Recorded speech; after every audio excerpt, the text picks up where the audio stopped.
Okay, we are on top of page 89, 1, the Mishnah, the new Mishnah. Okay, so we're just going to finish off the tailgate of the laws of the rebellious rabbi, teacher. And then we're going to go into the laws of the Navi Sheker. The Navi Sheker is a false prophet. Okay, so first we'll get to the first Mishnah. Mishnah Im. So what happens? So we already learned about all the things that the rebellious rabbi, he argues, he goes back, he teaches, he continues to teach and to guide, not just to teach, to guide others according to his opinion of the ruling. And we learned all the different opinions of what kind of scenarios does he disagree with. Not everyone agrees what classifies one as a rebellious rabbi that is punishable by death. But according to whatever the opinion is, once he's crossed that line after he's been warned, so what happens? So he gets put to death by way of choking, by chenek. But so what's the process, the procedure? So it says, so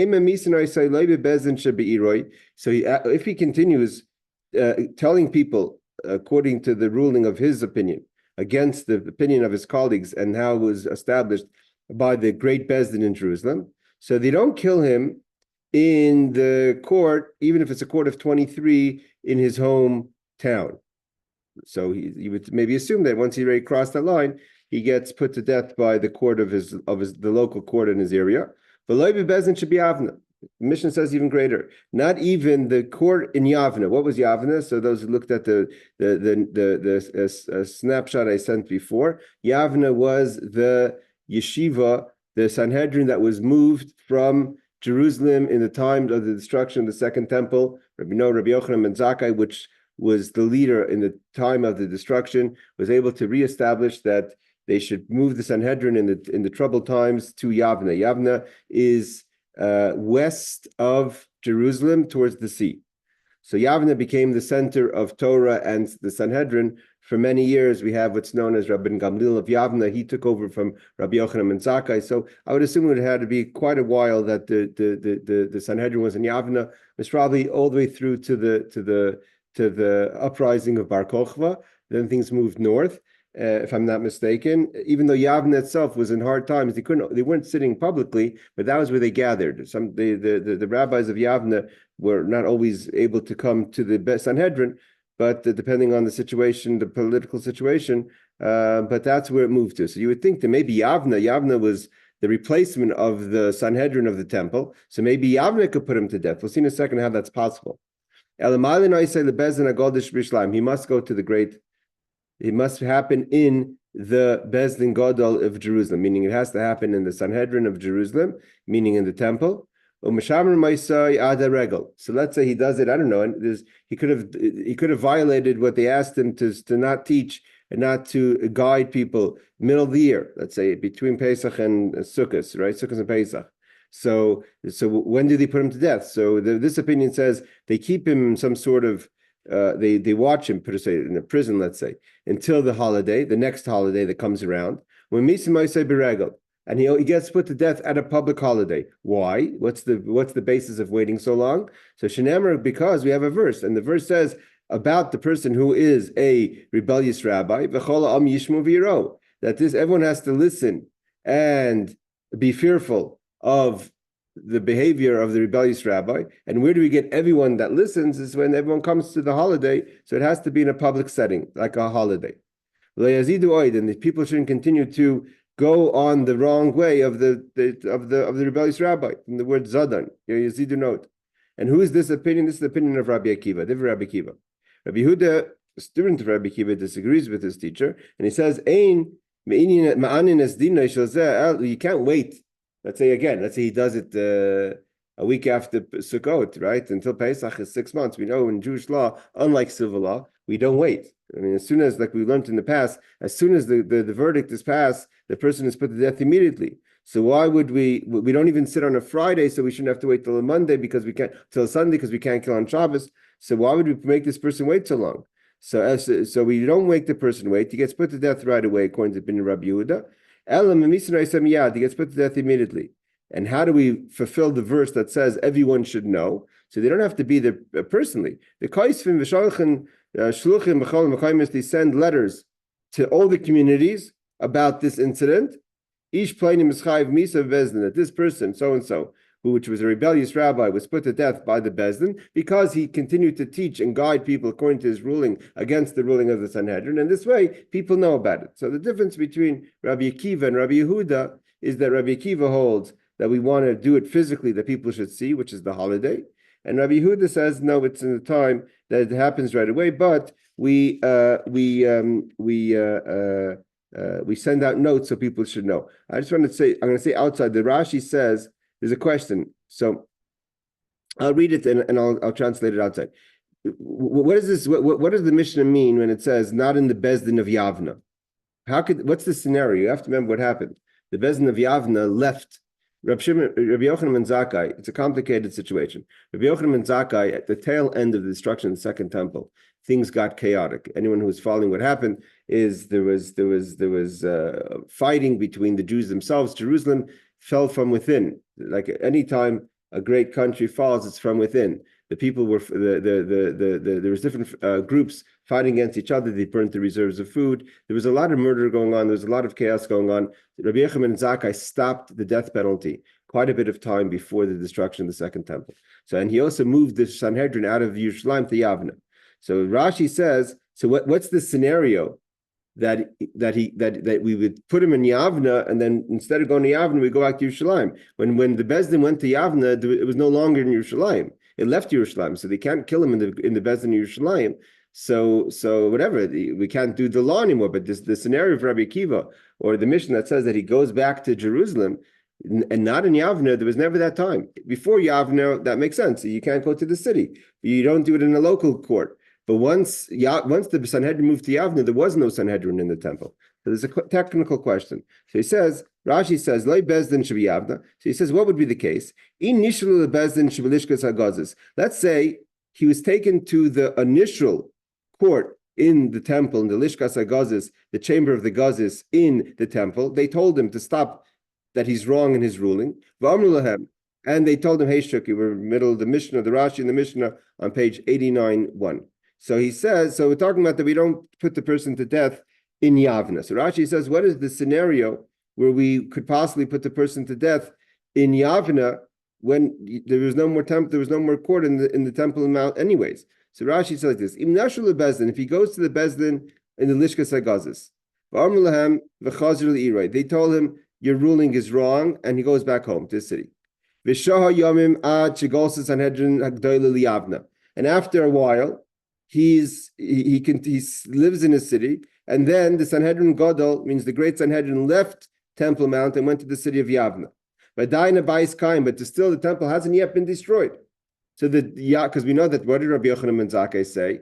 Right before the destruction of the temple, he already moved the temple, the court to Yavna. He said, the whole story that Rabbi Yochanan and Zakkai had to be snuck out of the city in a coffin, and he met with the Caesar. And one of the conditions he got was that he should move the Sanhedrin, the court, to Yavna. So in that time he was judged in the court of the temple. In the meantime, the court got exiled to Yavna. The temple is still standing. And then he continued to give the rulings. This rebellious rabbi continued to give the rulings as he did from the beginning. So he says, so you would think maybe he gets put to death in Yavna. No. He wouldn't be put to death in Yavna. Even though there is the great court in Yavna, but there's no people there. The people went to Jerusalem. And Rabbi Akiva says people have to be there when it happens. Okay. So the Tosfos disagrees on Rashi in the scenario of how would it be the question is, it's not so simple that I think Tosfos asked the question so Tosfos says basically that only the Tosfos asked all the questions on Rashi that basically once the Sanhedrin was exiled from the temple and went to the city of Yavna, it never went back to the temple. And if it never went back to the temple, there was never a scenario for them to go back and put him to death in the temple. There was no Sanhedrin. So therefore, Rabbeinu Tam says that he was judged already when the Sanhedrin was in the temple, and before they were able to put him to death, it was exiled to Yavna. And therefore, maybe you would think that he gets killed in Yavna. So they say, no, he gets killed in the Temple Mount, even though the Sanhedrin wasn't there. He doesn't need to be judged by the Sanhedrin because he was already judged before they left to Yavna. Okay, but according to Rashi, it seems like, and Tosfos understands Rashi, that maybe there was a scenario that the Sanhedrin moved back to Jerusalem after they went to Yavna. But it doesn't seem like Rashi Tosfos does not agree with that. Okay, let's continue in the Talmud. So the Gemara says, Tanu Rabbanan, come and learn. This is basically what we've learned just now on the with regard to the same like the Mishnah. Should be right. He does if the rebellious rabbi continues to teach, he doesn't get put to death, not by the high court of a city, or not should be Yavna. He doesn't get judged and put to death in the city of Yavna, which means that's where the Sanhedrin was exiled after in the last days of the second temple. He goes to the high court in Jerusalem. He gets kept there to the. I mean, Rashi's understanding of the Mishnah of Rabbi Kiva makes sense according to the wording. It doesn't make sense according to the wording according to Tosfos, according to Rabbeinu Tam. By the time once it leaves Yavna, there is no Bezdin in Yerushalayim. But either way, maybe there was a Bezdin, but not the Sanhedrin. Maybe they had a small courts, not the Sanhedrin. So he says, he gets kept in a prison, so to say, ad regel until the next holiday. When he gets put to death on the holiday, so we could fulfill the verse that says, all the people, meaning the people that come for the holiday, that's everyone has to show up at the holiday, so everyone's going to be there. They should hear what happened and they should be fearful. This is the opinion of Rabbi Kiva. Rabbi Yehuda, this is all pretty much a replica of the Mishnah. Rabbi Yehuda says, yiru v'yiro. Does it say they have to see and be fearful? It says, they have to hear and be fearful. So why do you have to, they don't have to see it. You're saying they have to see it. We have to put them to death in the temple only on a holiday when everyone's there. Why are we putting off this judgment of this person, meaning the rebellious rabbi? It's put to death immediately. They send out letters to all the communities, meaning to say that it's made to be public about this person's sin and death. Ish plainit, so does so and so person is chayv misa, was put to death, the bezdin for the court for doing such and such sin. Okay, now we're going to just finish off this sugya. We learn there are 4 people that they have to be machriz. We announce their sin. Not every time do we announce so much their sin. Tanu Rabban, we learn. 4 people, 4 types of sinners. We announce their sin. Hamesis, the person who's an instigator, a person who instigates others to serve idols. Ben Saira Myra, a rebellious son. Zakin Mamre, our case at hand, the elder rabbi who is rebellious against the high court. And the 4th one is Eidim Zaymim, false witnesses. So false witnesses that get put to death for the based on the sin they're trying to get this person punished for, and they turn out lying. So we announce their sin. In different verses we have that all the people and all the Jewish people have to see the sin that they've done. But by the Eidim Zaymim, by the false witnesses, it says Vanisharim, the others, the Laikuli Al Mechaz Sadusa. Mean to say is like this: that by it comes to the Eidim Zaymim, it comes to the false witnesses. We don't say that everyone has to see and be fearful, as if everyone has to be careful not to be a false witness, because not everyone is qualified, like Rashi, like the Gemara says, not everyone is qualified for testimony. Some people are disqualified even initially for certain things that their behavior, that they're not qualified witnesses. We would never consider them as witnesses. So it's not applicable to everyone, that everyone has to be fearful not to be like these false witnesses. However, the rebellious rabbi and the rebellious son and the instigator is something that theoretically is applicable to everyone. Obviously, the Rishonim say, what do you mean? It's not applicable to everyone. The rebellious son is only a son that is so young, and like we learned before, it's only 3 months of their life. It's not like everyone is a candidate to be a rebellious son, and not everyone is a candidate to be a rebellious teacher. You have to be qualified to be a rebellious teacher. So the answer given is that really it's talking to the parents. It's a good lesson to parents. Don't raise children that are going to be disobedient. Don't raise, it means when it comes to the witnesses, they can't be witnesses. Some people are not qualified for witnesses. But when it comes to the Zakim Mamre or the rebellious son, the lesson is not for the child not to be a rebellious child. The lesson is to the parents, don't raise a rebellious son. Although the child gets put to death, and although the maces the instigator gets put to death, and although the elder rabbi gets put to death, but one has to analyze afterwards, what was his education? Where does he come from that he behaved this way in the first place? And therefore, the fearfulness that the Torah is referring to, according to some commentators, I believe it's the Ran, it's talking to the parents. They don't allow for a scenario for someone to turn into such a kind of person, even if it's only a short time of his life that he's qualified to be a rebellious son or a rebellious rabbi. Is only qualified for someone who's a teacher. Okay. Now we finished the sugya of the rebellious rabbi, and we're moving on to the next case, which is the Navi Sheker. In the Navi Sheker, we started already. We're getting ready for Chelek. Chelek is the Gemara of all the stories that happened around the time of the temple, of the first temple. A lot of interesting topics, and we're going to learn the Hagdama of the Rambam and Chelek before we started. But now already kind of edging on it with the subject of the false prophet. We're going to analyze where in history have we come across these false prophets, and of course, there have been cases. Okay, so the Mishnah says like this: Navi Sheker, a false prophet. What is the definition of a false prophet? So the Mishnah says, Hamisnave mashaloi shama. You say prophecy of something that you haven't heard. It's not true. You never heard such a prophecy. So in the simple sense is you're just making up a story, right? You have to understand what kind of person we talk about. So there's a lot of arguments of the Rishonim and Achrayim. Does this qualify for everyone? If a person stands up on Fifth Avenue or in downtown Seattle and starts talking, how many people do you come across that they start, they say prophecy, right? You walk on any public street. I was walking down Jerusalem not too long ago. I think it was Yom Kippur night. And there's two foreigners standing on boxes also claiming to be prophets. So is that considered a false prophet? Any person who puts on a milk box and stands up on the street and starts to say that he or she is talking in the name of the Lord, is that qualified as a false prophet? There's a disagreement on that. Does the person have to be qualified to really give? Means the question is the false prophecy about the person just behaving as a false prophet, or is he abusing his trust?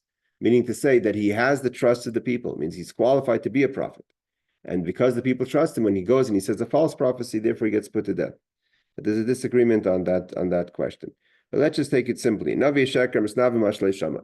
A person who says prophecy, something that he hasn't learned, he hasn't heard, he's just making up a story. Or Umashlei Nemreloi, what hasn't been said to him. Meaning, like Rashi says, Alpha Bishnem Chaveri. There's a what is it? I think there's a Monty Python movie of a story of a person who stood on the other side of the burning bush when God spoke to Moses. He thought God spoke to him. Right, so the second qualification of a false prophet is not that the prophecy is wrong. The prophecy was never said to you; it was said to someone else. How does he know it? That's another question. We'll learn about that. Is what happens to such a false prophet? Is misisasai b'yad adam? He gets put to death by person, meaning by the bezdin in the way of choking, and that's the qualification of a false prophet gets put to death by choking. Okay, so he says, like Rash says. Okay, then we have another case. What about a prophet who had a prophecy, but doesn't tell over his prophecy? What's of course the famous case of that? We read about it on Yom Kippur, the prophet Jonah, right? Jonah was given a prophecy about the destruction of Nineveh, of Assyria, and he doesn't want to tell his prophecy. He jumps on the boat in Jaffa and tries to run away. What happens? The waters, he gets thrown in and swallowed up by the fish. So we have a kovish nivase, someone who doesn't want to tell his prophecy, or from a vatal divrei navi, a person who laughs, so to say, at the navi. He doesn't listen. He doesn't acknowledge the words of the navi. Again, in that case, is a disagreement in what does it mean a person who disagrees with the navi. If it's just a person who doesn't listen to the navi, or is it making mockery of the navi? And the reason why there's such a question is because we have, I think the Marsha, I forget who was the commentary who says, anyone who doesn't do a mitzvah is not listening to Moshe Rabbeinu. Moshe Rabbeinu is the prophet, right? The prophet of all prophets. Everything we have, all the Torah we have is from Moshe Rabbeinu. So if you don't listen to Moshe Rabbeinu, you're the considered person who doesn't listen to the prophet, and is that always punishable by death? So therefore, some opinions hold that the person who's a mevater al divrei navi is, like Rashi says, hamafkirin shlei chashish l'masha amar hanavi. And he says, like Rashi says the words mafkira. Mafkira means he makes hefker. He makes as if it's nothing. It means he's not just that he's not listening, but he's making mockery of the prophet. So if you make mockery of the prophet, let's take that opinion. So v'navi sha'avra divrei atzmai. Or we're going to learn a case of a prophet that prophesizes, and he says his prophecy or her prophecy. There's female prophets as well, but then goes and doesn't go by his own prophecy itself. We'll see a case, the famous case of the prophet by Yerovam that was told not to eat and eats and gets killed by the lion. Okay, so then in that case, it's misasai b'yidei shemayim. He doesn't get put to death by the bezin. He gets put to death by heaven, meaning, like he says, what's the verse? The verse says, "Anoichi edrosh mimai." I'm going to come deal with this person. So the Torah says, if a person, we're talking about a person, and the Mishnah will teach us how, the Gemara will teach us how we know from this verse that it includes these three cases, but the three cases of a person who doesn't tell his prophecy, a person who makes mockery of a prophet, and a person who violates his own prophecy. So then it's Anoichi Eder Shmi, my God says, don't worry, that's on me, I'll take care of that. Okay. However, what about Hamasnavi B'Shem Avodas Kachavim? Someone who says prophecy in the name of an idol. Even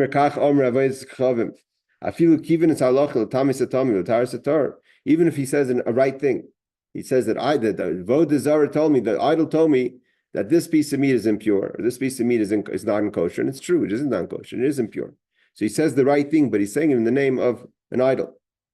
So then that's one case. Aval eishes ish, if someone has relations with a married woman, so kivan shenichnas l'shusa bal, as soon as she goes into the so to say the responsibility of her husband, meaning to say even if the father gives the daughter over to the emissaries on behalf of the husband, so they haven't even had relations yet, they haven't even had the proper ceremony yet, but only she enters into her future husband's space linisuim to get married, even if her husband has not yet had relations with her. So then having relations with a girl, a young woman, or a woman, at that point is the punishment is choking. Meaning to say that because we know that the law is that there's the cases of a nair ha'ursa. What about a woman who's engaged? The Beis Avia, we learned, so that case is stoning. And when does it switch from stoning to choking? Is once she's handed over even just to the property or to the responsibility of her husband or future husband. Also, another case is, what about, we learned this case, what about false witnesses who say testimony about the daughter of a Kohen, that she had relations while she was married, and her punishment is burning, like we learned in Elu and Israfim, right? So maybe and we say the false witnesses get the punishment that is applied, that they're trying to apply, so maybe they get burnt. So we say no. We learned over there that the false witnesses on a case of they say testimony of a daughter of a Kohen, they don't get burnt, they get the death of choking. Uboyala, and also the man who has relations with the daughter of a Kohen who's married, right? We're not going. We learned to then the machlekes if it's married or married and engaged or just engaged. Let's just say married. So the man that has the relationship, he doesn't get burnt. He also gets choking. In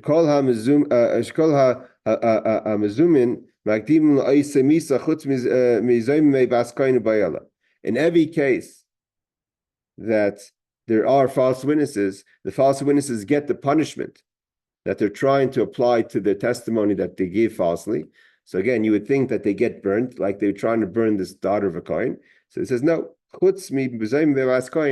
It applies to every case aside for the case if they're saying testimony about the daughter of Kohen, that if had their testimony been true or had the Bezdin listened to their testimony, then they would have burnt the daughter of the Kohen as a punishment of death. But if they get caught, then their punishment is not burning but by choking. Ubayalan also, so too applies to her, the man who has relations with her.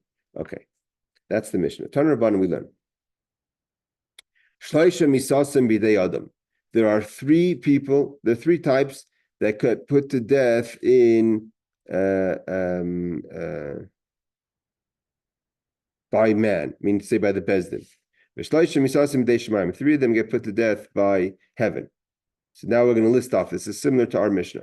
Someone who says a prophecy is something he has not heard. He's never heard the prophecy. Or it wasn't told to him, right? Someone overheard someone else's prophecy. Over here, it's not like you could say if the person's overhearing the prophecy, it means he himself is a prophet. So that's true. God's voice isn't a voice that everyone hears, right? So but it was a prophecy not said to him. Or a person who says prophecy in the name of an idol. Again, there's discussion about what does it mean to say prophecy in the name of the idol. But let's just take it in a simple sense. It says prophecy saying that the idol told me such and such law. Is misasim de adam, then they get put to death by man, meaning to say the bezdin. However, a koivesh es nuvasa, a person who withholds their prophecy, they don't say it. Ba'mevater al divrei navi, and a person who, let's say, like Rashi says, that makes light and is on the words of a prophet. V'navi sha'avra al divrei atzmai, or a prophet that doesn't listen to his own prophecy, is misasam bidei shemayim. They get put by, God takes, it's on God. He takes care of that. It's not something that gets done by the Bezdin. Minohani mili, how do we know? How do we know this is the way it is? So Rav Yehuda Rav Yehuda said the name of Rav. The Amr Kra. We have two verses. One verse says like this.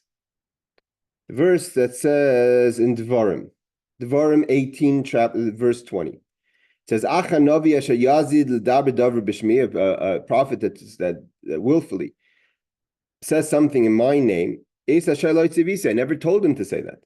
L'daber V'Asher Yidaber B'Shem Elikim Acherim U'Meisa Navi Yahu. So he says something in my name that I never told him to say, or he says something in the name of other gods. So then that Navi gets put to death. So that's a clear verse that teaches us seemingly two of them, but we're going to see how that verse teaches us all three of them. So the Gemara says, how does that work? So the Gemara says like this. Someone who says willfully something in my name should stop. That's someone who says something that they haven't heard. It's not a true prophecy. And then the pasuk continues, that I didn't tell him, but others I did tell. But his friend, his colleague, the other prophet was told. That's someone who says a prophecy that wasn't said to him, although the prophecy was said. And if a person speaks in the name of other lords, so to say idols, and what does the verse continue? Like I read, it says that we put that Navi to death. And it doesn't tell us, the Torah doesn't tell us what is the type of death he gets put to death. Any death that's just an unspecified type of death, is by choking. Okay.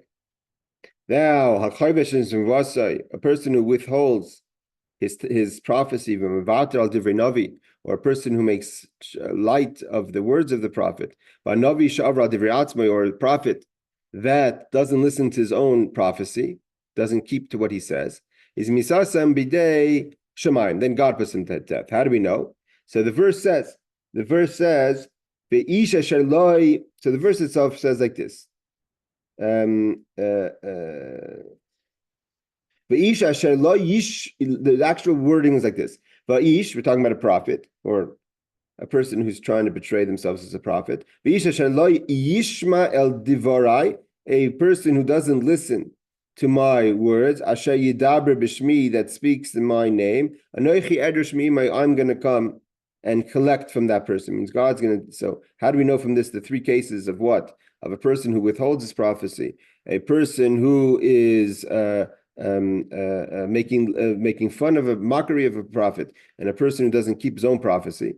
So the Gemara says, "Ve'ish asher lo yishma kriba." If you read like that, so that's the person who doesn't lo yashmiya v'kriba, lo yishama el devarai v'chsiv aneishi edresh. So it says three cases you could read it.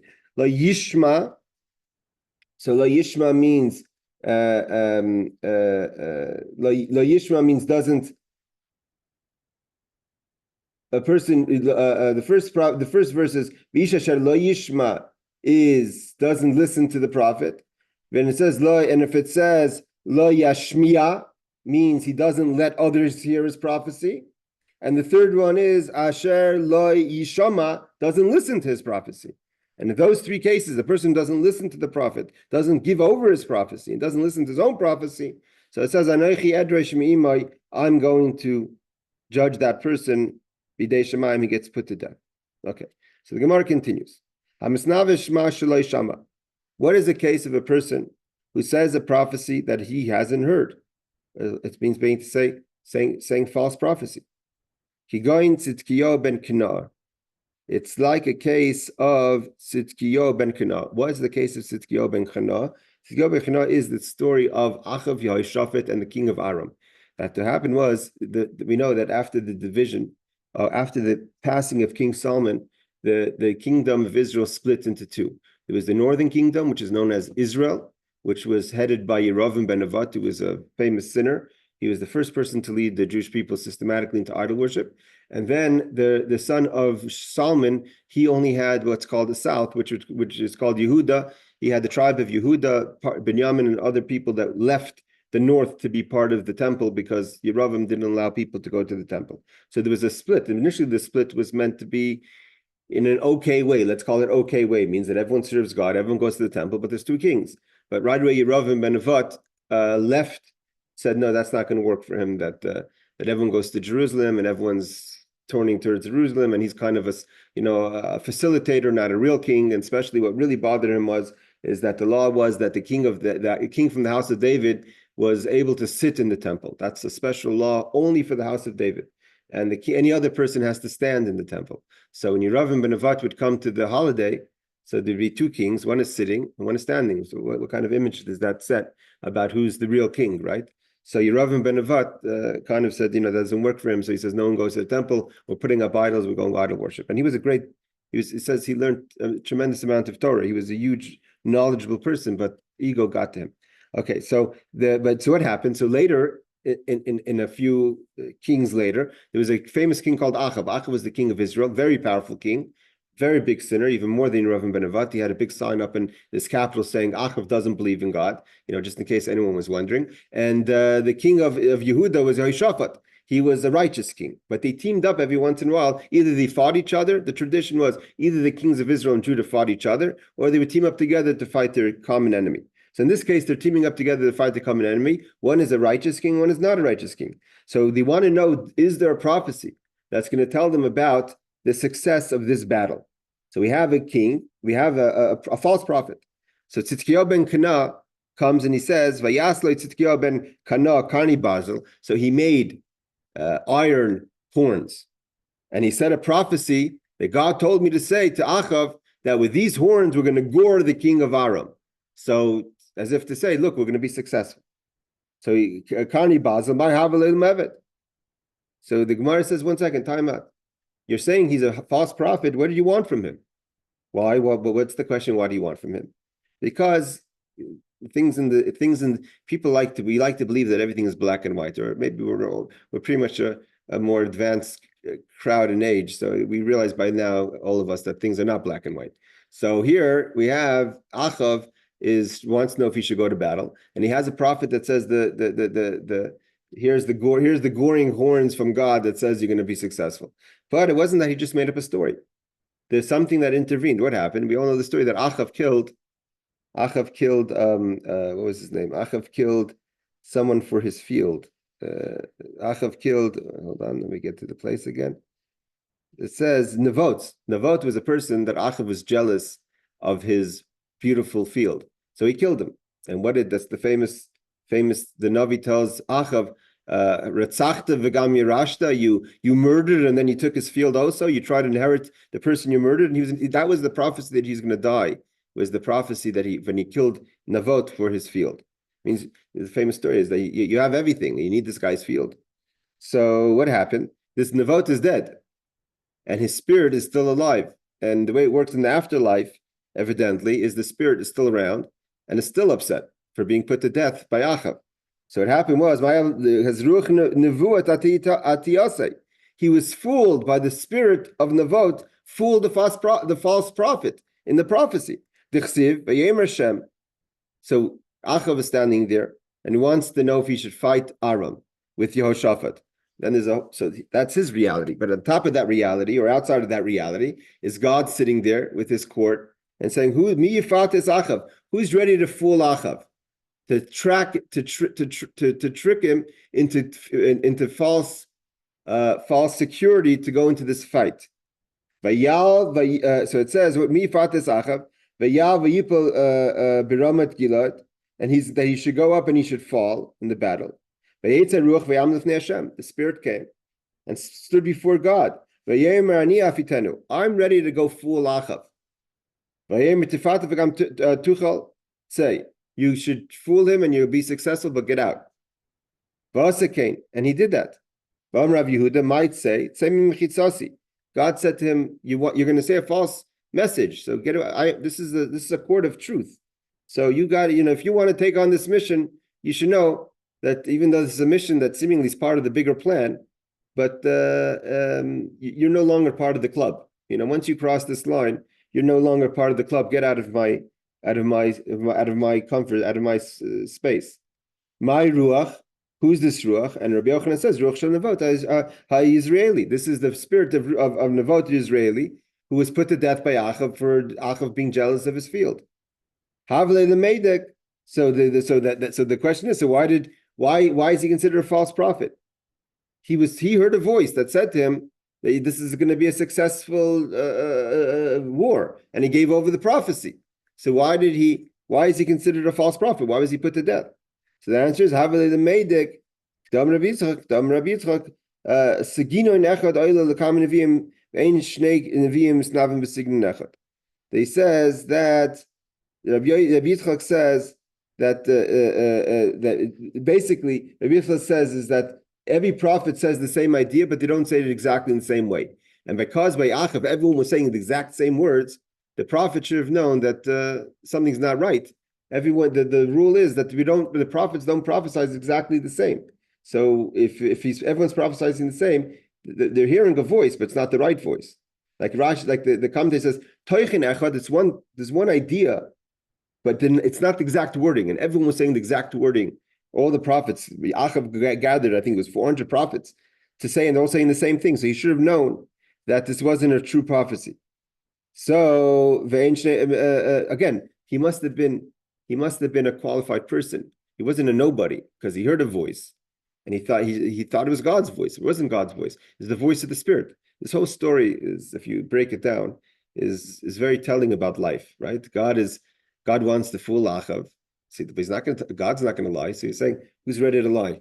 So Naboth says, I'll take one for the team because I have a score to finish with Achav because he put me to death for no reason. God says, you could be the voice, but no longer you're allowed in my court because you're the voice of a lie. So either way, but he should have not said the prophecy. Why? He should have checked. That doesn't make sense. Everyone's saying the same words. And we know that Rabbi Yitzchak says that everyone could say the same idea, but not the same words. Where do we see this? He says, like we say, Avadia was a prophet who was a convert, and he prophesied on the destruction of Edom. Edom is Esav, which is Rome, or if you want to call it more conventional at the time, was the country Edom at the time.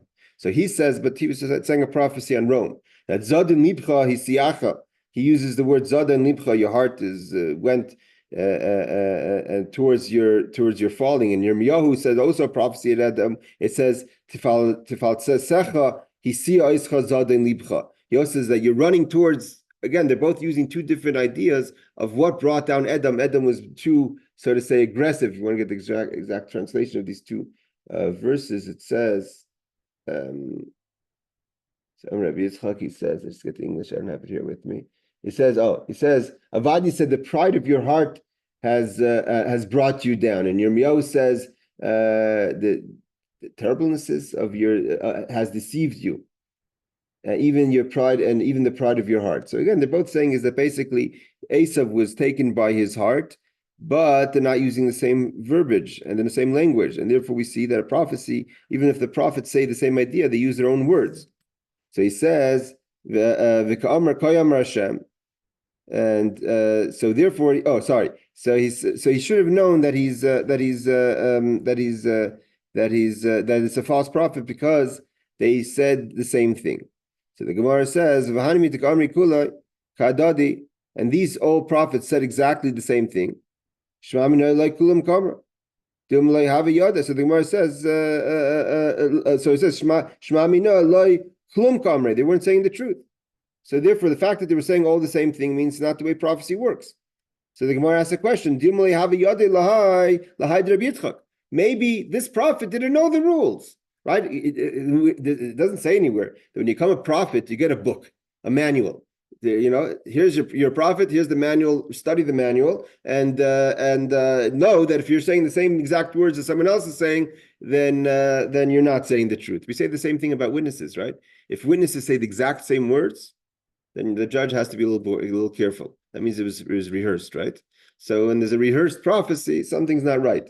But he says maybe he doesn't know the rules. Maybe this this prophet, what was his name? Tzidkiyahu ben Kenah didn't know the rules of Rabbi Yitzchak. He didn't have all the manual in front of him. He didn't know the rules. This is no. Why? Yehoshaphat did know the rules. Yehoshaphat was the king of Judah. It's Haveh Hasam, he was there. And he told them, Yehoshaphat says, 1 second, is there no prophet here for God? You just brought me 400 prophets from the north. I want a prophet from God. Amrle, hi. So Achav tells him, what do you mean? I just presented 40 prophets to you.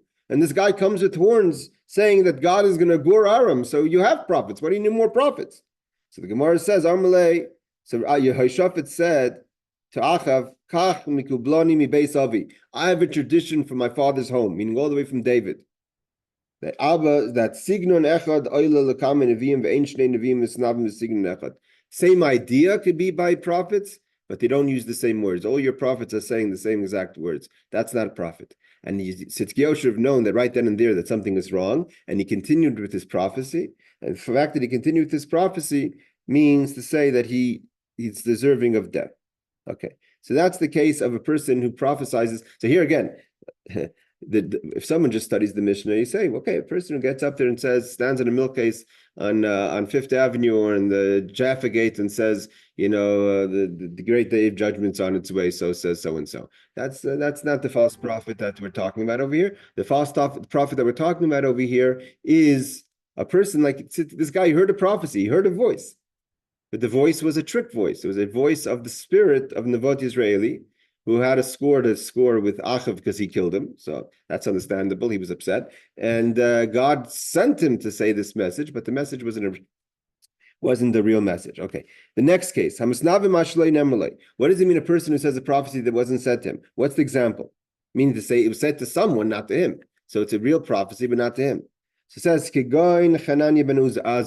fast forward a few hundred years. After the story of Achav, we have the prophecy. You have Jeremiah the prophet. Jeremiah the prophet is the prophecy of the destruction of the second temple, and we're holding the tail days of this first temple. Sorry, the prophecy of the destruction of the first temple. We're holding the days right before the destruction, the last couple of years, and comes the prophet Hananiah ben Azur, and he says a prophecy that Tzidkiyahu, I think it was Tzidkiyahu, the final king, that Tzidkiyahu was going to be. I mean, you have to remember what happened. So the house of David kind of kept things in the right order, not like the house of Israel. The house of Israel fell and was exiled. It means the destruction of the kingdom of Israel was exiled 100+ years before the Jerusalem fell. So there was 100 years in times of Chizkiyahu, righteous King Chizkiyahu, Sanhedrin came and exiled the whole north. That's what we known as the 10 lost tribes. So the 10 lost tribes were taken 100 years before the destruction of the first temple. Chizkiyahu was a righteous king. He was going to be the Mashiach, and he survived famously survived the miraculous attack from Sanhedrin on the south. He came after he exiled the north. He wanted to exile the south, and he famously put a siege on Jerusalem. and they offered to exile them. And the people in Israel, in Jerusalem, told Chizkiyahu, you got to give him. This king is the king of the world. He's going to destroy you, right? You're not powerful to stand up against a superpower. And it says he prayed to God, and God came at night. That's what we say, V'hi b'chatzi layla. We have a special song we sing on Passover. God came and took care of business and killed out the whole army of Assyria.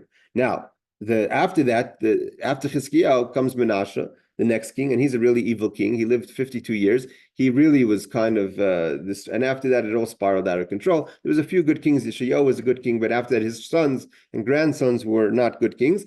And the last king is Tzidkiyahu. So comes the last king Tzidkiyahu. The prophet Jeremiah is prophesying about the destruction of the temple. Comes this person called Hanani ben Azur, and he says a different prophecy, but he didn't say a different prophecy totally. Why? The Kayim Yah b'Shuk Elyon. Evidently, there was the upper Shuk, what's Shuk in English? The upper market and the lower market. So Jeremiah is standing in the upper market. Not sure what that means.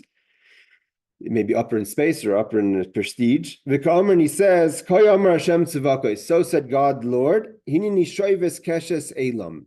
Elam was a country that was coming to help Babylonians. So God says, I'm going to break the bow of Elam. And that's the prophecy that God said to Yirmiyahu. And when Hananiah ben Azur heard that prophecy, he mixed his mind into the prophecy. He says, a second. Hananiah kal v'chomer ba'atzmo. So Hananiah made a calculation, a kal v'chomer in his mind. Ma Elam shloi ba'el Azur es Bavel, if Elam was only coming to help the Babylonians destroy Jerusalem. Amar Kadosh Baruch Hu, God said, Hineni shoyves keshes Elam. I'm breaking the bow of Elam. Kazdim, the Babylonians, Atzma, surely God's going to destroy them. And therefore he said a prophecy to Tzidkiyahu that God's going to destroy the Babylonians, just like he destroyed the Assyrians, and therefore you're good. And while Jeremiah is saying that no, God is going to destroy Elam, but the Babylonians are going to destroy you, he had a different understanding of the prophecy. So it wasn't a prophecy to him. The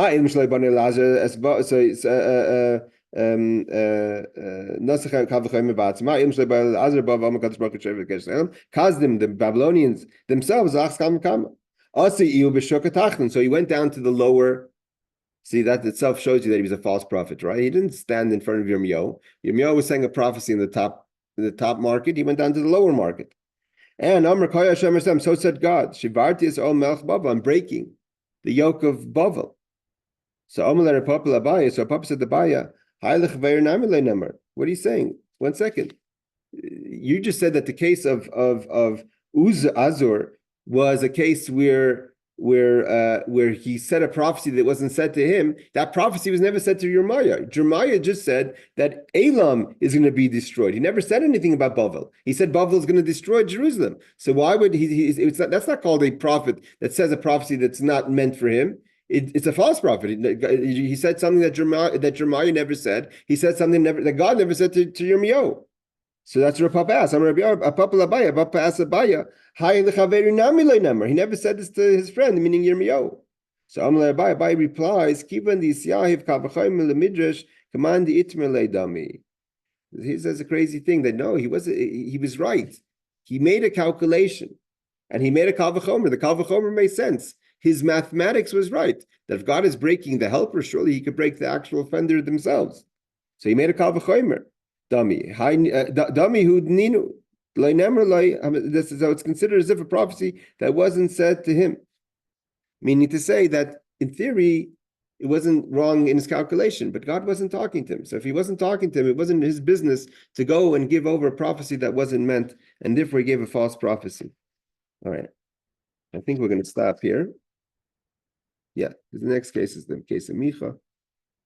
We're going to continue next week with these scenarios of trying to figure out the cases of the false prophet. Anyone, any questions before we close up? Alrighty. Laila Tov, thanks for joining everyone. Take care.